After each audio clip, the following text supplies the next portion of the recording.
So the age-long question. Can Am Renegade. Is it good? Is it bad? Would I recommend getting one? Let's find out.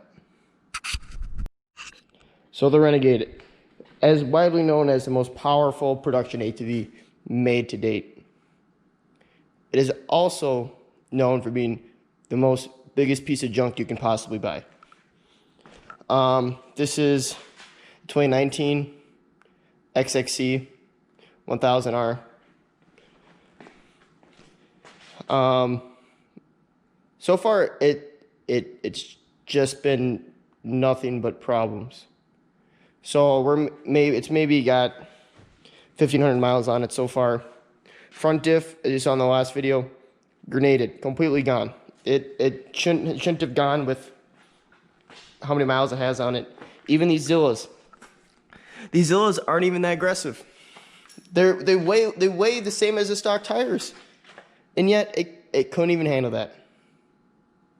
Also another issue, this airbox. I don't know if you can see in there or not. Let me get a flashlight. Let me get a flashlight so you guys can see this. Let me get a flashlight.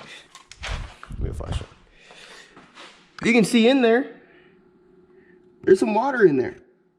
These air boxes, there's standing water in there. These air boxes leak. They should not leak at all. If you can see you can't really see it on camera, but right in there you can see it's wet. It should not leak at all from the factory whatsoever. These switches,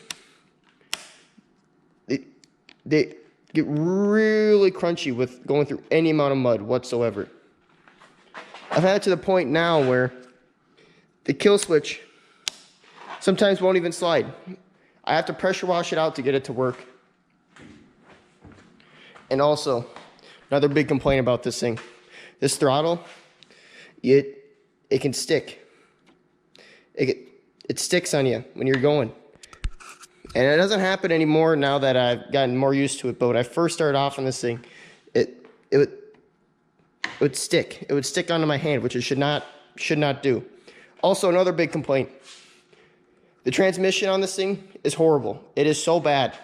It won't ever go into park, ever. Won't ever go into park to save my life. It just shows a little like dash on the screen. Will never go into park. It will once you like jostle it around a little bit. But other than that, it will never go into park. Also, the parking brake. I don't know if it's just on there for looks or it actually does something. Because in park, this thing still moves around.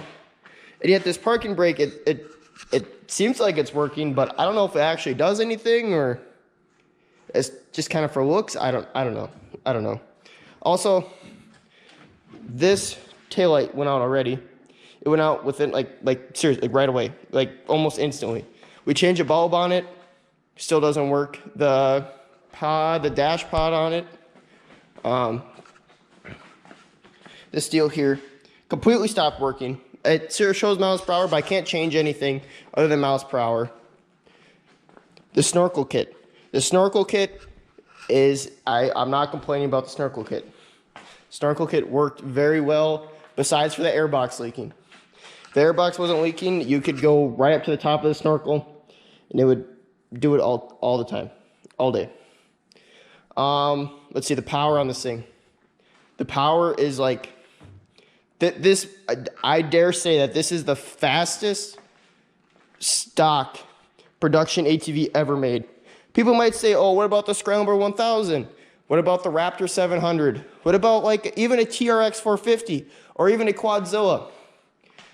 Well, we've raced almost all of those against this thing, and this thing literally kills all of them. Not even a question. We have a 2015 Scrambler 1000, which I'm sure you guys all seen before, and that thing's got a RVS performance tune on it, making close to 9,500 horsepower. This thing will walk it the entire time. We'll literally pull on it up to 80. No problem. All day we'll just destroy that thing. TRX, not even fair. Not even fair. This thing will stay alongside of it and then pull it on the top end. Same with the Raptor. The Raptor is probably the closest so far. We had a Big 3 Raptor, 15 tooth front sprocket, had the You know, by like there's a clutch, there's like a little speed limiter removal. It'd be like right here. You could pull it out or whatever. And this thing still just killed it. It like wasn't even fair at all. Just completely wiped the floor. We did multiple races with it. Never posted anything on it because I didn't make a video because I figured everyone can understand, you know, the Renegade's this fast. But whoever wants to talk smack, go race a 2019 Renegade 1000. 2019 or newer. It will kill you. 100% just kill you. Oh yeah, my Big 3 Raptor beats everything. Well, it won't beat this thing because I've raced them before. Will not beat this thing. They're even a built LTR 450 will not beat this thing. Will not even close. It is so stupidly fast in a straight line that there is, I dare I say, there is almost no vehicle that will even come close to this thing, stock to stock. And we were thinking about tuning it, but we might be looking in a different direction, which that's to come yet. That is to come. Let's see, these tires, these Zillas, these tires are hands down one of the best tires you could probably get for this thing ever. So we still got the stock hole shots over here, which these things are really good from factory. These things are really nice. I originally didn't like them at all, but the more I kind of drove around with them in the mud and snow, they're both, I'm gonna say mud. The mud is not very good on these things. The mud is horrible for these tires, like horrible. Sand, they're okay at. They're kind of okay at everything except mud, but they're really light. I think that's what made this thing so fast because they're so unbelievably light. And then I switched these Zillas. Oh my gosh, these tires are stupid. In like sand, it'll pull a wheelie from a dead stop. Just rip the tires right off the ground. In the mud, seriously, if I had my front diff working in that last video, I wouldn't have gotten stuck whatsoever. Would have never gotten stuck. I'm going through more mud holes with this thing than my dad is on his scrambler in two-wheel drive. I'm going through the same holes, if not more holes, all day with this thing. These tires are ridiculous. They work so well. They clean out unbelievable. They're super light, by the way. These are 27s, and they are the same weight as those stock 25s over there. Let's see, what else? I don't like the build quality on this thing whatsoever. It is very, very cheaply made. But I think that it's not so much the frame and everything that's cheaply made. It's more along how Can Am just kind of threw it together versus, you know, actually thinking it out. Because like, it shouldn't, for how much you pay for this thing, like, it shouldn't move like this whole assembly is loose. There's a bolt in there that's loose. The front plastics, we haven't taken them off for now because we're taking off the snorkel and putting it back to stock pretty much for trade-in. But the whole front plastics, they're gonna fall apart every time I even like start this thing up. They shake like half an inch. It's crazy. It should not be doing that whatsoever. The brakes, I didn't like it how there were two brakes at once originally, but I kind of grew into it. The ITC throttle control, that's actually really nice. I could not tell the difference between this and a standard throttle. This thing is just so nice. The normal cable versus electronic, I actually don't mind this whatsoever. So you can have like different modes and all this. It's really nice. It held up pretty well too. The only time I've ever had any issues with it was when we first put the snorkel on it in the very first mud bogging video with the snorkel. I was giving it pretty hard through a lot of deep water, and I had the throttle cut out on me completely, where I could hit it, and it would do absolutely nothing whatsoever. It just didn't work at all. And we let it dry out, and bada bing, bada boom, she's back to working. Let me see what else. What else do I have to say I like about the shocks on this thing? They're set really stiff right out of the factory. Which is good because I like jumping this thing, so I never actually like did much with them. Also, there's so many little adjustments on this thing, I don't even know what to do with them. I honestly don't know. I was gonna go around mess with them, but I figured, you know what? I'm gonna leave this thing the way it is because I'm not complaining about how it handles the jumps and everything. And believe me, you can send this thing. Oh my gosh, I've jumped this thing probably the same, if not harder, than that Honda way over there.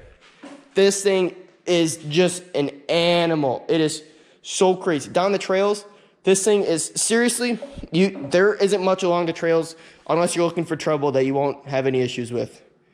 Like there, even with just the Zillas, if you just had Zillas and no snorkel, you could go through so much with this thing. Because I don't know if you can see, this is where the stock intake is. It just goes right to here. So if you see right where my let's place something here.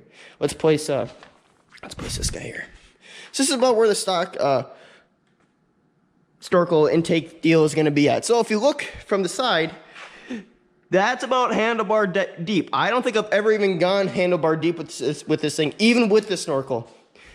So you could go pretty deep with this thing, even just with no snorkels at all. And I've had it in previous videos. I've had it up over the headlights before the stock intake. Did it pretty well. Let's see, these foot peg things. I initially thought they were kind of like hokey pokey, but now I love them. I love them so much. They stick up so far. And then once you go from this thing to like the Polaris, let's just go over to the Polaris here. This isn't the Scrambler. Scrambler's outside, but there really isn't much difference. There's a little bit of difference, but it's not that much of a difference. These things are like, might as well just be flat here. Like honestly, like I don't even know what that's for. That might as well not even be there.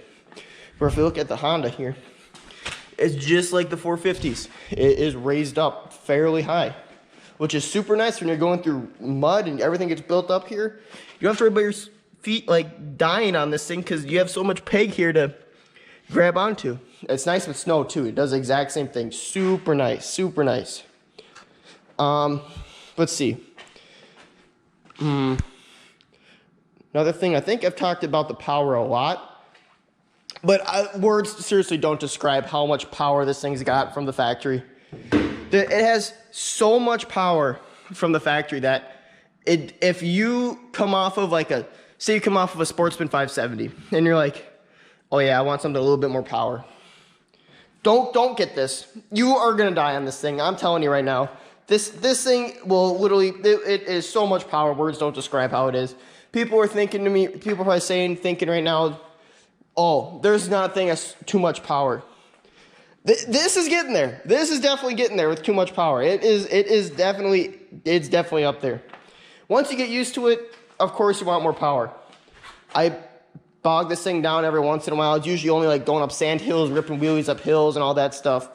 But honestly, you don't ever really run out of power on this thing. And like, I've seen like videos of like Scrambler S and like Polaris videos. Let me tell you, this thing does not even compare. There is literally nothing that can compare to say, oh yeah, it's kind of like this. Well, there isn't anything like this because it's just that crazy. It is that crazy. Let's see, what else can we talk about? I kind of like this. If you look back here, these shocks kind of got this like dual spring setup thing. I don't know if that's just for looks. I don't ever notice it. It definitely looks cool. I will give them that. It does look cool. And let's see, another thing, exhaust. Oh my gosh, this thing is. It's not one. I don't want to say it's like loud, but it's pretty loud. It is pretty loud for what it is. You can get a quiet core option, which you can just get from Can Am. But this thing, she's definitely decently loud. She like echoes off of things. It sounds really good, really good. Let's see, clutches on this thing. I'm at 1,500 miles, give or take. No issues whatsoever. I'm ripping wheelies in high, ripping wheelies in low, going through mud holes in high, going through mud holes in low. It doesn't matter. This thing handles it. It's just the clutches are set so aggressively on this thing. Honestly, okay, let me take that back. The Scrambler clutches are set more aggressively off the bottom than the Can Am's are. The Scrambler clutches, if you ever drove a Scrambler or just pretty much a Scrambler to be honest, if you ever drove a Scrambler in reverse, you know that it like builds up and then it engages, then it goes, and it's really annoying because you guys like this big jolt and you're worried you're gonna break something and it sounds awful. This doesn't have that issue. But say like in the Scrambler again, if you have it in high or low range or whatever, it has to build up, then it goes. This thing doesn't build up at all. It just kind of just goes nicely, nice and smoothly, and then you give it gas. When you give this thing gas, it is so, you better hold on. I hope you're holding on when you nail this thing, because it will, from 20 miles an hour, it'll pull a wheelie just cruising. No problem. All day it'll just pull a wheelie. No issues. It is ridiculous. Then say you're going say you're doing some ditch riding, right? Say you're riding in the ditches, cruising around. If you find a decent sized bump, now I'm not saying big, but just like, a little indent. I've had this thing doing 65 and I've still had it pull the wheels off the ground. It is ridiculous. It is so crazy. These clutches, I don't think I ever want to change them because they just work that well. I was thinking about doing a STM 3 or so clutch on this thing and primary for these tires, but honestly these tires don't even phase this thing. It could definitely take some bigger tires over this. Let's talk about 4-wheel drive Visco lock. When it works, it still doesn't really work. I'm gonna be honest. It is completely garbage. Visco lock, don't even know why that's a thing. No idea why that's even a thing. 4-wheel drive, you might as well just have a 2-wheel drive because there really isn't that much of a well, I mean there is. Don't get me wrong, there is, but like still, that Visco lock is such a Chinese garbage. I don't want to say Chinese garbage. It's not good. I'm gonna say it like that. It is not good at all. Not at all. I think this has a new system actually. It's a 19 or whatever.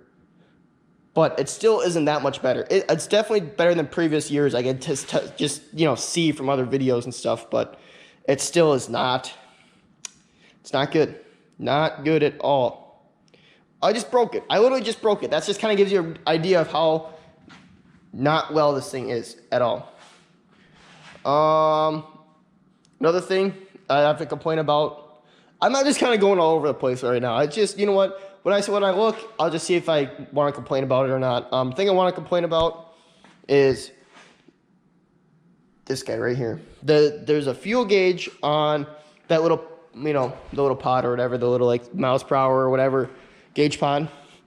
I don't know if that even works anymore. I don't know. Like every time I fill it up, it's either like 2 bars not to full or it's full. It's like 2 bars off of full, 2 bars or it's full. It's kind of back and forth with it. I don't know if it really works or not.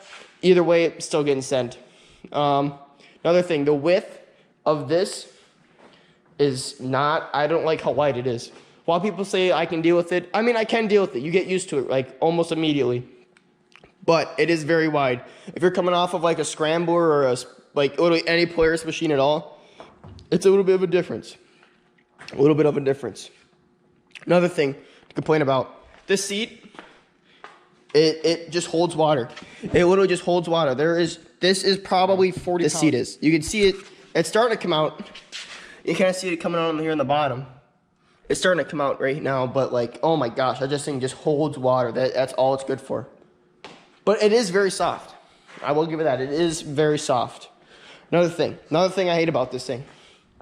Here, come over here. Look at the side plastics. Look at that. It's wearing through. Look at that. I hate that so much. It looks so ugly. This thing's already brand new.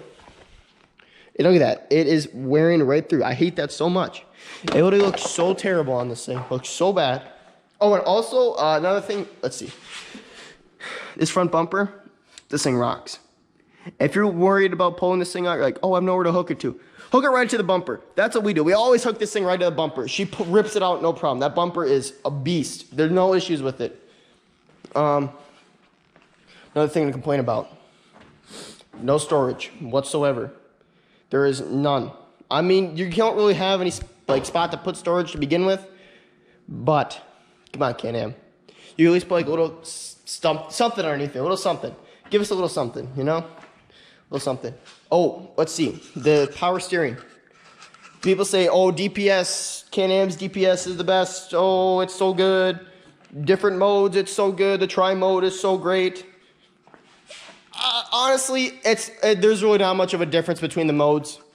Like, you can tell, but it's like, are you really going to switch it when you're doing 70 miles an hour? No, you're not. No, you're not at all. I just leave mine in max because I came off of a scrambler at one point. And honestly, the scramblers are so unbelievably touchy at 70 miles an hour. It's almost scary.